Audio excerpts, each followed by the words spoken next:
Fala, minha galera! Tudo bem com vocês? Meu nome é professor Ulisses Dantas e hoje nós vamos iniciar o nosso curso de História do Brasil. Falar um pouco dos nossos 500 anos, 520 anos de História do Brasil. Eu espero que vocês possam se deliciar e sem mais delongas, vamos embora. Vamos para aquilo que é bastante interessante para a gente. Todas as vezes que nós falamos desse processo da historiografia brasileira, a ideia da pré-colônia é o primeiro momento que aparece na nossa história. Tudo que é período pré-colonial é aquilo que vai de 1500 a 1530. Vale ressaltar que durante esse período, o Brasil vivia um momento, né, de pouca busca por Portugal. O Brasil era o segundo plano para Portugal. Lembre-se que Portugal, ao se formar um Estado nacional português, com aquela perspectiva da expulsão dos mouros da Península Ibérica, iniciou o seu processo expansionista através das grandes navegações. Antes da chegada dos portugueses aqui, o Papa Alexandre VI já tinha dividido as terras brasileiras no famoso Tratado de Tordesilhas, onde influenciou diretamente, né, o Estado português, onde beneficiou o Estado português, não só o Portugal, mas como a Espanha também. Então, essas características remontam à ideia de que Portugal estava buscando o processo expansionista. E naquele momento, onde é que estavam as riquezas do mundo? Naquele momento, as riquezas estavam com as Índias, na região das Índias. Então, quando Portugal chegou aqui, no dia 22 de abril de 1500, no primeiro momento, Portugal não teve tanto interesse pelas nossas terras. E como é que a prova pode cobrar isso em relação ao conteúdo? A prova pode cobrar assim, ó, baixo interesse. Baixo interesse. E esse baixo interesse português se dava essencialmente naquele momento por conta do comércio com as especiarias, o cravo, a canela, os produtos das especiarias que serviam essencialmente para a conservação dos produtos e a inibição de odor. Conservação dos produtos, vale lembrar que naquele tempo não tem refrigeração. Então, quanto mais especiarias, que são temperos, quanto mais especiarias, mais conservado o produto ficava. Então, as especiarias tinham essa finalidade. Além disso, inibir o odor daquele produto ou daquela mercadoria que já estava em processo de decomposição, como é o caso das carnes.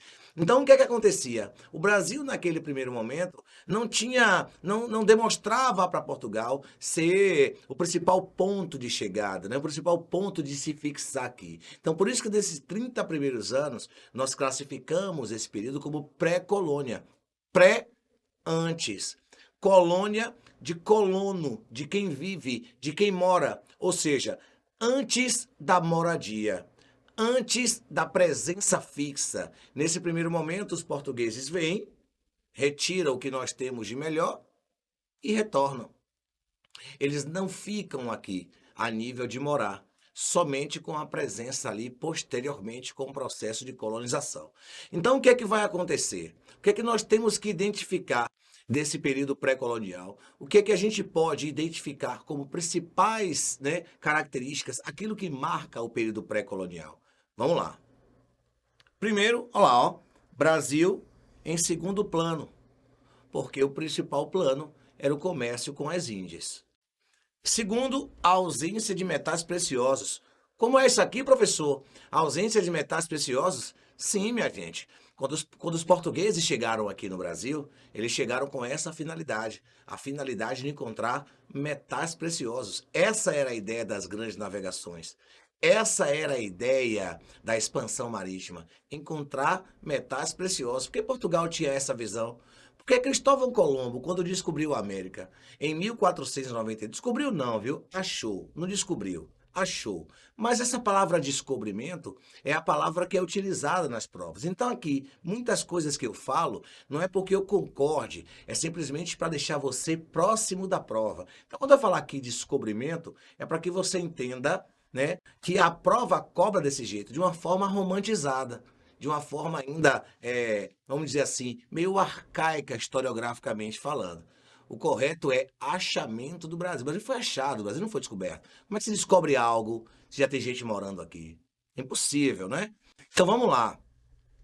Quando Cristóvão Colombo descobriu a América no ano de 1492, automaticamente representando o país da Espanha, quando a Espanha começou a fazer, né, da América uma rota de encontrar metais preciosos, a Espanha, quando saía da América, voltava para a Europa abarrotada de ouro e prata. Ora, se a Espanha está retornando para a América com ouro e prata, os navios estão abarrotados, qual foi a visão de Portugal ao chegar aqui? Encontrar a mesma coisa, encontrar ouro e prata. Só que inicialmente a ocupação portuguesa ela vai se dar apenas no litoral. Então, se você tem apenas uma ocupação litorânea, não vai encontrar metais preciosos no litoral do Brasil. Onde é que se encontra metais preciosos? No interior do Brasil. E quem é que vai estabelecer esse processo de interiorização? Só os bandeirantes lá na frente. Então, primeiramente, como Portugal está lidando diretamente com a terra, será a terra através do pau-brasil e será a terra posteriormente para o açúcar, que será a grande lucrabilidade para Portugal. No primeiro momento, a extração do pau-brasil. Lembre-se que a ocupação ela foi litorânea. Então aqui, ó, pau-brasil é primeiro modelo econômico da nossa história. O primeiro ciclo ou o primeiro modelo econômico da nossa história. O pau-brasil, que era valioso naquele momento para os portugueses, porque o pau-brasil liberava uma cor, né? A árvore do pau-brasil liberava uma cor. Como era o nome da cor mesmo? Qual era a cor que o pau-brasil soltava? Qual era a cor? Vermelho não, rapaz. O nome do seu país não é vermelhozil. O nome do seu país é Brasil. Então o pau-brasil soltava a cor de brasa. Era essa tinta que o pau-brasil expelia. Esse corante. Que servia para quê, professor? Servia para o tingimento de roupas. De príncipes, princesas, ou que nós chamamos de, ó, para a alta nobreza. Para a alta nobreza. O que é que a nobreza gosta? De exclusividade das suas peças. Nessa época, gente, existiam rainhas que determinavam a moda na Europa, reis que determinavam a moda na Europa. Ou vocês acham que a moda é típica apenas do século XXI? Rainhas que usavam mais de 400 vestidos por ano.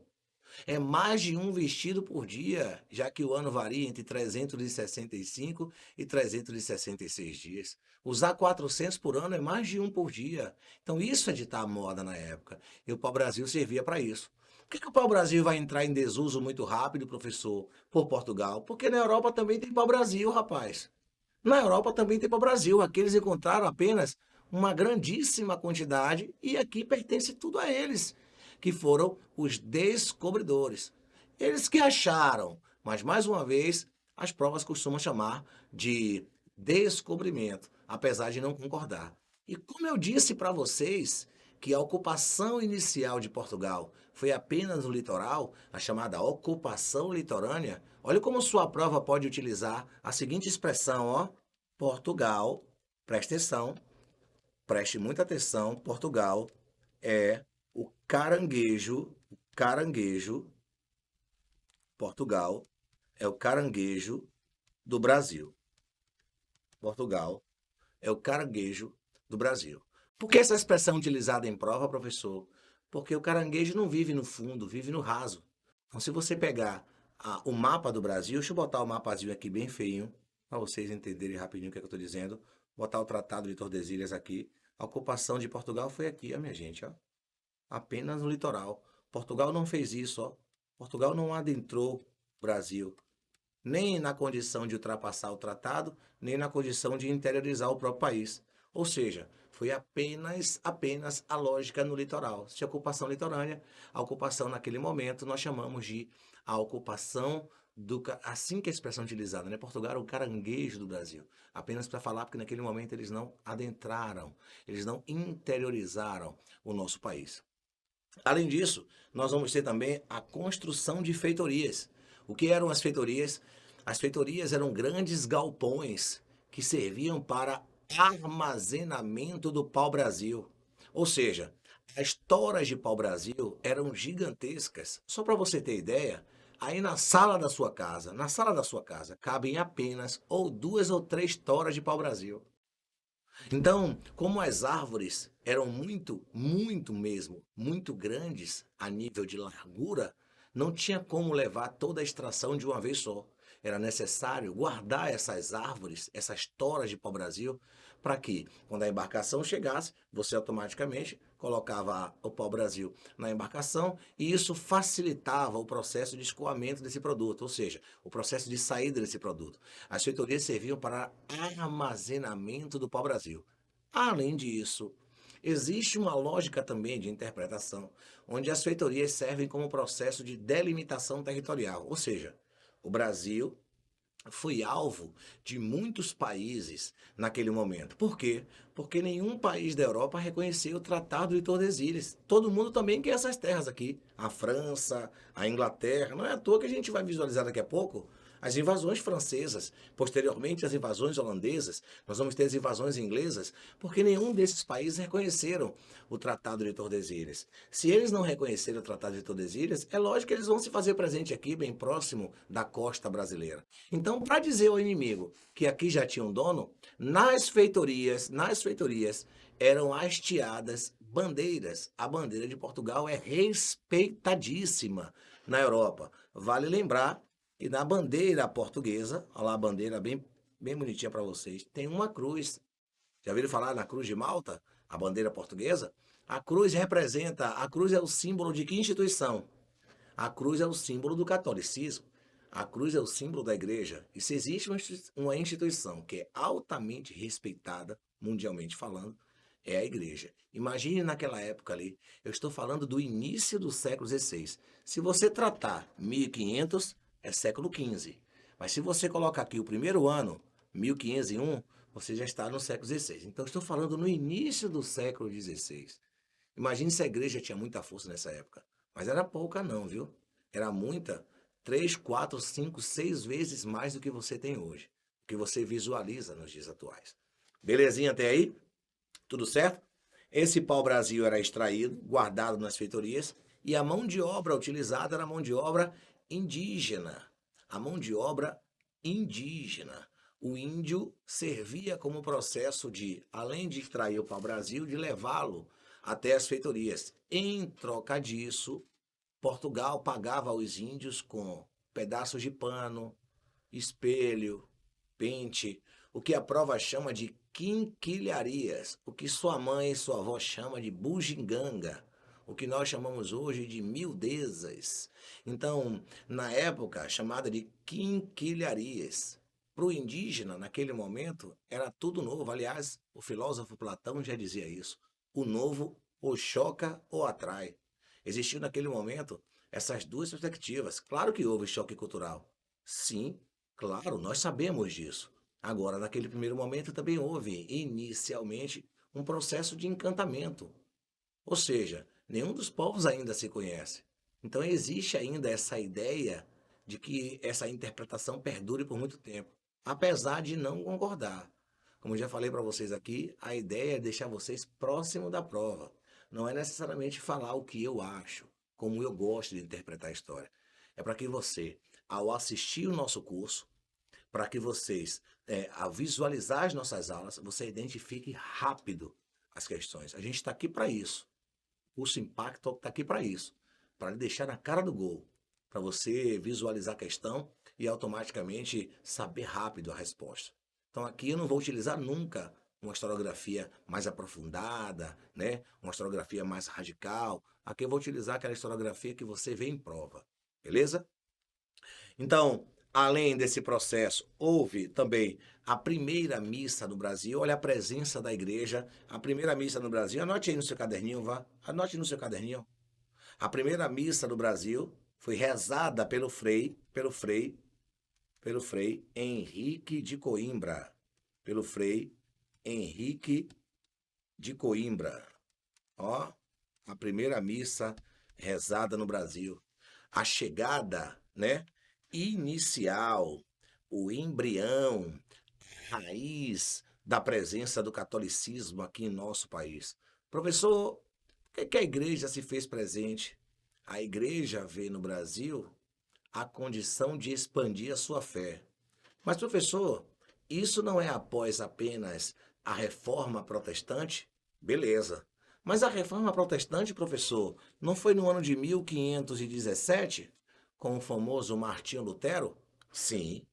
Então, como é que nós estamos ainda no início do século XVI e o senhor já está falando na condição de interpretação sobre reforma? Então, quer dizer que vocês acham que a reforma protestante ela aconteceu apenas em 1517? Ela não é um processo, não, né? Vocês entendem então que só o ano de 1517 para se interpretar a reforma protestante. Quer ver uma coisa? Quando o seu nome for publicado no Diário Oficial, quando a sua aprovação for oficializada, qual é o dia da sua aprovação? É o dia que seu nome foi publicado no Diário Oficial? Ou você despreza os 2, 3, 4 anos que você já vem estudando? É isso que a história chama de contexto histórico. Ou seja, a reforma protestante já estava acontecendo 1508, 1509, e aconteceu lá atrás da Idade Média, no final da Idade Média, com um rapazinho chamado John Wycliffe e John Hus, são os percussores, né, da reforma protestante. Ela já vinha acontecendo, o Papa já vinha sendo questionado. O 1517 é só o estopim, é só a data que aconteceu, né, a reforma luterana na igreja de Wittenberg. Martinho Lutero fixou lá as 95 teses. É assim que você aprendeu? Pronto, não está errado, não está certo. Mas a história ela é um contexto. Ela não é a data oficial. Ela não é apenas aquela data. Ela é a trajetória. Então, a igreja vem para o Brasil já nessa perspectiva. E ela encontra aqui no Brasil o que ela deseja. E só vai oficializar essa ideia de catequização posteriormente, com a chegada de quem? Dos jesuítas. Mas já existe a presença da igreja aqui. Já existe a simbologia da igreja aqui. Você que já foi em Porto Seguro, já viu lá, ó, uma cruz na cidade de Porto Seguro, simbolizando que foi ali que foi rezada a primeira missa no Brasil. Além disso, uma outra informação importantíssima, né? São as expedições guarda-costas. O nome está dizendo, meus amores, é autoexplicativo. Qual era a função, qual era a finalidade dessas expedições? Guardar a costa brasileira. Ou seja, proteger o Brasil. De quê, professor? Das invasões estrangeiras ou de qualquer um outro país que você queira analisar naquele momento que não reconheceu o Tratado de Tordesilhas. Então, essas expedições guarda-costas, uma aconteceu. Deixa eu colocar aqui, ó. Vamos colocar aqui. Uma no ano de 1516 e a outra no ano de 1526. Todas duas chefiadas por esse rapaz aqui, ó. Cristóvão Jacques. Deixa eu apagar aqui. Fica melhor. Deixa eu colocar do outro lado. Deixa eu colocar do outro lado para vocês.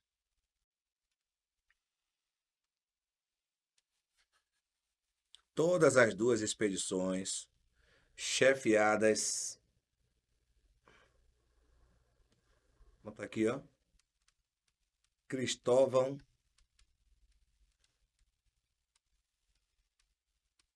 Jacques.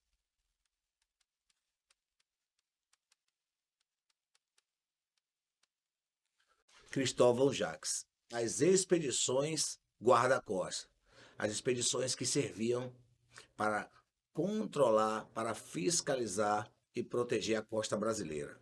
Só que o comércio das especiarias começou a entrar em processo de decadência.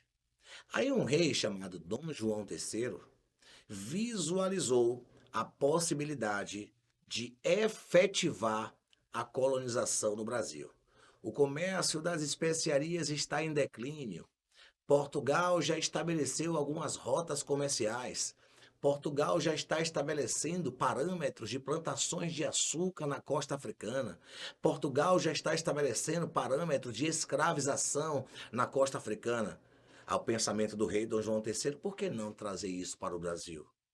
Aí o rei vai enviar para cá um rapazinho chamado Martim Afonso de Souza.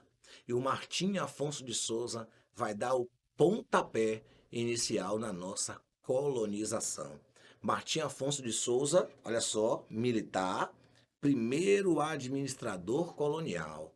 Bote logo essa informação aí, porque é assim que sua prova vai lhe cobrar. Martim Afonso de Souza, ele é responsável por fundar, então vamos botar aqui, ó, fundação da primeira vila do Brasil. Fundação da primeira vila do Brasil. Qual é a primeira vila do Brasil? A Vila de São Vicente. Vamos botar aqui, São Vicente. Geograficamente, viu? São Vicente hoje eu pego uma parte do finalzinho de São Paulo. Já grosseiramente falando para você se situar. Beleza? É só para que você se situe. Não é a cidade de São Paulo que você está imaginando, mas é o finalzinho ali de São Paulo, já nas proximidades, né, de limítrofe. Vamos colocar nessa condição aí, né, do limite, geograficamente falando. Olha só, combater os piratas franceses que não reconheceram os tratados, né? Principalmente o Tratado de Tordesilhas. Eles não reconheceram esse tratado, então eles também desejam uma parte da terra, também querem o Brasil e vão fazer de tudo para poder ganhar o Brasil. Veio também para poder reconhecer a costa brasileira, e aqui eu já tenho uma ideia de onde iniciar esse projeto de colonização. Ou seja, dentro dessa perspectiva, iniciar o processo de povoamento, automaticamente os poderes de Martim Afonso de Souza será definido pela coroa lusitana, então ele vai ter esse poder de nomear capitão-mor, oficial de justiça, organizar núcleos e povoados. Automaticamente, a gente estabelece esse parâmetro inicial para a gente falar de colonização. Olha só, medo de perder as terras para os invasores, decadência do comércio com as Índias e esperança de encontrar metais preciosos. Lembra da música dos Racionais MCs? Nego Drama? Possivelmente vocês conhecem algum Nego Drama na vida de vocês. Tem uma parte da música Nego Drama que fala uma parte da aula do qual nós falamos aqui hoje. Tem uma parte da música que diz, desde o início, por ouro e prata. Foi para isso que Portugal veio para o Brasil, para encontrar ouro e prata. Então, ainda nesse início de colônia, existe a esperança de encontrar metais preciosos, já que a Espanha, mais uma vez, não para de voltar para a Europa abarrotada de ouro, extraída ali nas proximidades da América Central. Então, Portugal vislumbra essa ideia. Em compensação, é preciso organizar a estrutura colonial. É preciso fazer com que exista uma administração aqui no Brasil.